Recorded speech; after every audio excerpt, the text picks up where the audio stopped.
আসসালামু আলাইকুম। আজ ২৮শে ফেব্রুয়ারি সদস্য পদ ঘোষণা করার কথা শুরু হয়ে গিয়েছে মানিক মিয়া এভিনিউতে। আর সাবেক উপদেষ্টা নাহিদ ইসলাম হুঙ্কার দিচ্ছেন। এর পরপরই শেখ হাসিনা কিন্তু তার নেতাকর্মীদের সঙ্গে জুম মিটিংয়ে লাইভে চলে এসেছিলেন। ওই ভিডিওটা দেখবেন এই ভিডিওটার পরের নেক্সট পার্টেই। তো এখন আমরা শুনবো নাহিদ ইসলাম কি হুঙ্কার দিচ্ছেন মানিক মিয়া এভিনিউ থেকে। তাহলে চলুন ভিডিওটি বেশি বেশি শেয়ার করবেন, আর নতুন হলে চ্যানেলটি সাবস্ক্রাইব করতে ভুলবেন না। আজকের ভিডিওর ক্রেডিট যমুনা টেলিভিশন। আমরা ভিডিওটি দেখে নিই।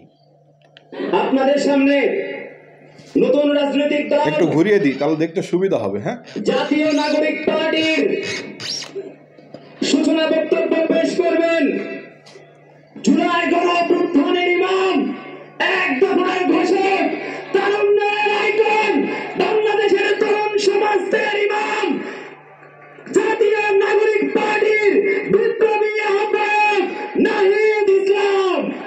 বক্তব্য রাখছেন নাহিদ ইসলাম।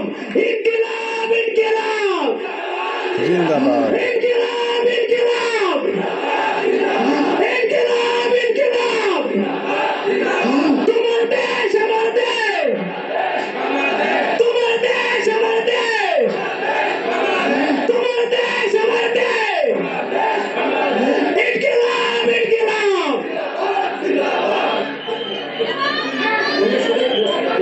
আমি কিন্তু মোবাইলের স্ক্রিনেই দেখছি। হ্যাঁ, আবার অনেকে বলতে পারে তাকিয়ে আছে কেন, আমি মোবাইলের স্ক্রিনেই দেখছি নাহিদকে। আচ্ছা, মঞ্চে যারা রয়েছেন সবাইকে একটু বসতে হবে। মঞ্চে যারা রয়েছেন সবাই। বিসমিল্লাহির রহমানির রহিম।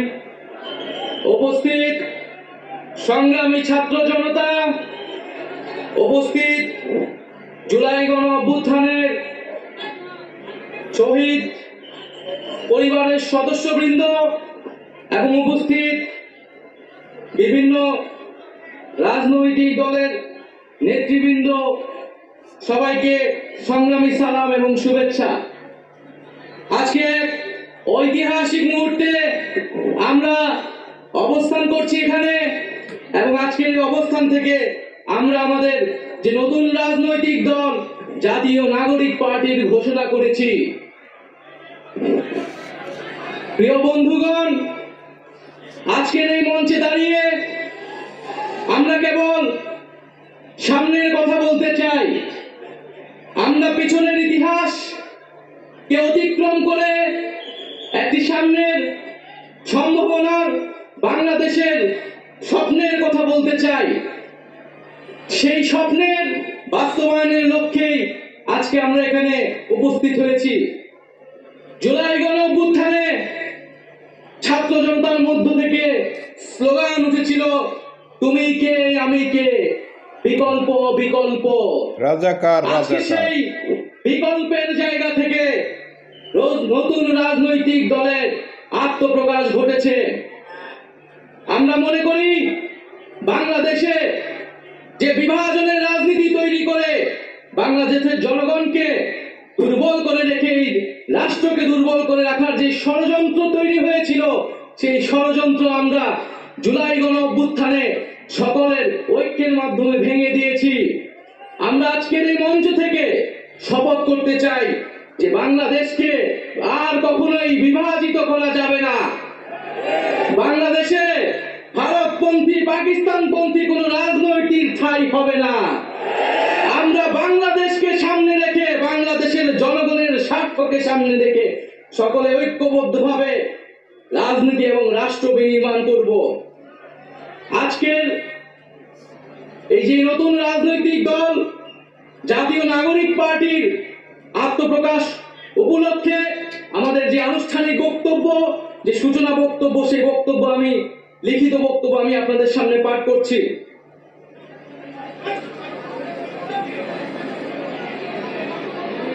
জুলাই 2024 ছাত্র জনতার গণঅভ্যুত্থানের প্রেক্ষাপটে বৈষম্যবিরোধী ছাত্র আন্দোলনের নেতৃত্বে এবং জাতীয় নাগরিক কমিটির উদ্যোগে আমরা বাংলাদেশের ছাত্র জনতা এই মর্মে ঘোষণা করছি যে আমরা হাজার বছরের ঐতিহাসিক পরিক্রমায় বঙ্গীয় বদ্বীপের জনগোষ্ঠী হিসেবে এক সমৃদ্ধ স্বকীয় সংস্কৃতি নিয়ে দাঁড়িয়ে আছি। প্রায় 200 বছরের ব্রিটিশ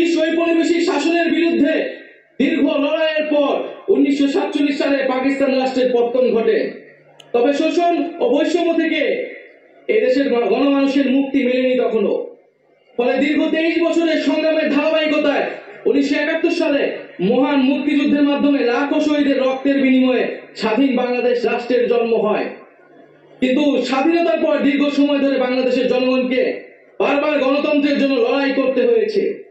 1990 সালে ছাত্র জনতার বুকের তাজা রক্ত দিয়ে সামরিক স্বৈরাচারকে ঘটিয়েছে। তথাপি স্বাধীনতার 5 দশক পেরিয়েও আমরা গণতন্ত্র, সাম্য, মানবিক মর্যাদা ও সামাজিক ন্যায় বিচার নিশ্চিত করে এমন একটি রাজনৈতিক বন্দোবস্ত তৈরি করতে পারিনি। বরং বিগত 15 বছর দেশে একটি নিষ্ঠুর ফ্যাসিবাদী শাসন ব্যবস্থা কায়েম হয়েছিল, যেখানে রাষ্ট্রীয় প্রতিষ্ঠানগুলোকে ক্ষমতাসীন দলের স্বার্থে বেপরোয়া ব্যবহার করে গণতন্ত্রকে ধ্বংস করা হয়েছে। বিরোধী মতের কণ্ঠরোধ, গুম, বিচার বহির্ভূত হত্যাকাণ্ড, সর্বগ্রাসী দুর্নীতি ও অর্থ পাচারকে একটি রাষ্ট্রীয় সংস্কৃতিতে পরিণত করা হয়েছিল। জুলাই 2024-এ ছাত্র জনতা বিপুল আত্মত্যাগের মাধ্যমে এক অভূতপূর্ব গণ অভ্যুত্থানের মধ্য দিয়ে দীর্ঘ 1.5 দশক ধরে জেঁকে বসা ফ্যাসিবাদী সরকারের পতন ঘটিয়েছে। কিন্তু আমাদেরকে স্মরণ রাখতে হবে, হাজারো শহীদদের আত্মত্যাগের বিনিময়ে অর্জিত এই নতুন স্বাধীনতা কেবল একটি সরকার পতন করে আরেকটি সরকার বসানোর জন্যই ঘটেনি। জনগণ বরং রাষ্ট্রে পৃষ্ঠে জেঁকে বসা ফ্যাসিবাদী ব্যবস্থা বিলোপের মাধ্যমে একটি নতুন রাজনৈতিক বন্দোবস্তের আকাঙ্ক্ষা থেকে এই অভ্যুত্থানে সাড়া দিয়েছিল, যেন জনগণের অধিকার ভিত্তিক ও মর্যাদা ভিত্তিক একটি রাষ্ট্র পুনর্গঠিত হয়। সেই লক্ষ্য নিয়ে আমরা জাতীয় নাগরিক পার্টি এনসিপির প্রতিষ্ঠার ঘোষণা দিচ্ছি। এটি হবে একটি গণতান্ত্রিক, সমতা ভিত্তিক ও জনগণের প্রতিনিধিত্বকারী রাজনৈতিক দল। আমরা মনে করি জুলাই 2024 ছাত্র জনতার অভ্যুত্থান আমাদের সেকেন্ড রিপাবলিক প্রতিষ্ঠার লড়াই সূচনা করেছে। একটি গণতান্ত্রিক নতুন সংবিধান প্রণয়নের মাধ্যমে আমাদেরকে সাংবিধানিক স্বৈরতন্ত্র পুনঃপ্রতিষ্ঠার সকল সম্ভাবনার অবসান ঘটাতে হবে। আমাদের সেকেন্ড রিপাবলিক প্রতিষ্ঠার জন্য গণপরিষদ নির্বাচনের মাধ্যমে একটি নতুন সংবিধান প্রণয়ন আমাদের অন্যতম প্রাথমিক লক্ষ্য। আমাদের সেকেন্ড রিপাবলিকের জাতীয় স্বার্থ সুরক্ষায় শক্তিশালী প্রতিরক্ষা ব্যবস্থা গড়ে তোলা হবে। ভেঙে পড়া রাজনৈতিক, সামাজিক, অর্থনৈতিক ও সাংস্কৃতিক প্রতিষ্ঠানগুলো পুনরায় গড়ে তোলা ও তাদের গণতান্ত্রিক চরিত্র রক্ষা করা হবে আমাদের রাজনৈতিক অগ্রাধিকার। এর মধ্য দিয়ে কেবল আমরা একটি পরিপূর্ণ গণতান্ত্রিক রাষ্ট্র হিসেবে আবির্ভূত হতে পারব। আমরা এমন একটি রাজনৈতিক সংস্কৃতির বিকাশ চাই, যেখানে সমাজ ও রাষ্ট্রের সর্বস্তরে বিভেদের বদলে ঐক্য, প্রতিশোধের বদলে ন্যায় বিচার এবং পরিবারতন্ত্রের বদলে মেধা ও যোগ্যতার মানদণ্ড প্রতিষ্ঠিত হবে। আমাদের রাজনীতিতে দুর্নীতি ও স্বজনপ্রীতির কোনো স্থান হবে না। আমাদের সেকেন্ড রিপাবলিকের সমাজের পিছিয়ে পড়া জনগোষ্ঠীর কণ্ঠস্বরকে মূলধারায় তুলে আনা হবে। আমাদের রিপাবলিকের সাধারণ মানুষ, একমাত্র সাধারণ মানুষই হবে ক্ষমতার সর্বময় উৎস। তাদের সকল ধরনের গণতান্ত্রিক ও মৌলিক অধিকারের শক্তিশালী সুরক্ষাই হবে আমাদের রাজনীতির মূল মন্ত্র। আমরা রাষ্ট্রে বিদ্যমান জাতিগত, সামাজিক, লিঙ্গীয়, ধর্মীয় আর সাংস্কৃতিক মূল্যবোধ ও বৈচিত্র্য রক্ষার মাধ্যমে একটি বৈচিত্র্যপূর্ণ ও সমৃদ্ধ সমাজ বিনির্মাণ করতে চাই। আমাদের রিপাবলিক সকল নাগরিককে দারিদ্র্য, বৈষম্য, ক্ষমতার অপব্যবহার থেকে শক্তিশালী সুরক্ষা প্রদান করবে। আমাদের সেকেন্ড রিপাবলিকে বাংলাদেশের জনগোষ্ঠীর কোনো অংশকে অপরায়ণ করা হবে না, বরং রাষ্ট্রের প্রতিটি নাগরিককে সমান গুরুত্ব প্রদান ও সর্বোচ্চ সবার নিরাপত্তা নিশ্চিত করা হবে। অর্থনীতিতে আমরা কৃষি, সেবা, উৎপাদন খাতে যথাযথ সমন্বয়ের মাধ্যমে এমন একটি জাতীয় অর্থনীতি গড়ে তুলতে চাই, যেটি হবে স্বনির্ভর, আয় বৈষম্যহীন ও প্রাণ প্রকৃতিক পরিবেশের প্রতি সংবেদনশীল। আমাদের অর্থনীতিতে সম্পদ একটি নির্দিষ্ট গোষ্ঠীর হাতে পুঞ্জীভূত হবে না, বরং সম্পদের সুষম পুনর্গঠন হবে আমাদের অর্থনীতির মূল মন্ত্র। আমরা বেসরকারি খাতের সিন্ডিকেট ও গোষ্ঠী স্বার্থ নিয়ন্ত্রণে দৃঢ় পদক্ষেপ গ্রহণের মাধ্যমে ভোক্তা ও জনস্বার্থ সংরক্ষণ করব। অর্থনৈতিক অগ্রগতির মাধ্যমে এই অঞ্চলের একটি শক্তিশালী রাষ্ট্র হিসেবে মাথা উঁচু করে দাঁড়াতে আমরা আঞ্চলিক সহযোগিতা ও আন্তর্জাতিক অংশীদারিত্ব নিশ্চিত করব এবং বিজ্ঞান ও প্রযুক্তি খাতে জোর দিয়ে উদ্ভাবনী সংস্কৃতি গড়ে তোলার মাধ্যমে একটি টেকসই আধুনিক অর্থনীতি গড়ে তুলব। পরিশেষে আমরা একটি ন্যায্যতা ও সমতা ভিত্তিক সমাজ প্রতিষ্ঠায় আমাদের সংকল্প আবারও পুনর্ব্যক্ত করতে চাই। আমরা দৃঢ়ভাবে বিশ্বাস করি জুলাই 2024 গণ অভ্যুত্থান কেবল একটি ফ্যাসিবাদী শাসনের বিরুদ্ধে বিজয় নয়, এটি আমাদের ভবিষ্যৎ নির্মাণেরও শপথ। চলুন আমরা একসঙ্গে হাতে হাত রেখে এমন একটি বাংলাদেশ গড়ে তুলি যেখানে প্রতিটি নাগরিকের কণ্ঠস্বর প্রতিনিধিত্ব হবে, যেখানে ন্যায় প্রতিষ্ঠা মানুষের অধিকারের সংগ্রামী হবে রাজনীতির অন্যতম লক্ষ্য, যেখানে সাম্য ও মানবিক মর্যাদা হবে রাষ্ট্রের ভিত্তি। এখনই সময় নতুন স্বপ্ন দেখার, নতুন পথ চলার এবং একটি নতুন বাংলাদেশ গড়ার। এই নতুন বাংলাদেশ গড়ায় আমরা সবাই প্রত্যেকে যার যার অবস্থান থেকে শপথ করি, ঐক্যবদ্ধ হই এবং আমাদের কাঙ্ক্ষিত সেকেন্ড রিপাবলিক প্রতিষ্ঠার লড়াইয়ে দৃঢ় চিত্তে এগিয়ে যাই। আমাদের দেশ, আমাদের অধিকার, আমাদের ভবিষ্যৎ, আমাদের সেকেন্ড রিপাবলিক অধরা কোনো স্বপ্ন নয়, এটি আমাদের আজকের দিনের সামনের বাংলাদেশের প্রতিজ্ঞা। এতক্ষণ নাহিদ ইসলামের কথাগুলো শুনলেন, আপনাদের কাছে কি মনে হচ্ছে? ওরা কি পারবে এই যে নতুন একটি দল গঠন করলো, এই দলকে প্রধান দল হিসাবে বাংলাদেশে প্রতিষ্ঠিত করতে?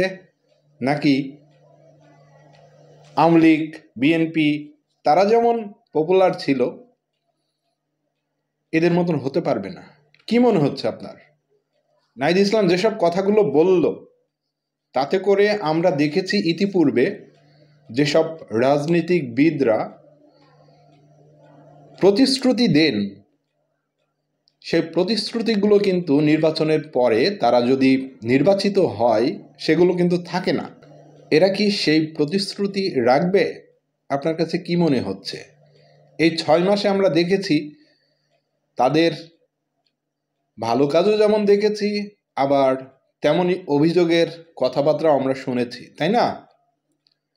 আপনি আপনার মূল্যবান মতামতটা কিন্তু কমেন্ট বক্সে কমেন্ট করে লিখে জানাতে পারেন। তাতে করে সবাই জানতে পারবে বা বুঝতে পারবে জনগণের মনের আশা আকাঙ্ক্ষা আসলে কি।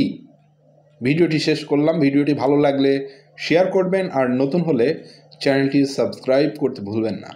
সবাই ভালো থাকবেন, সুস্থ থাকবেন। আসসালামু আলাইকুম।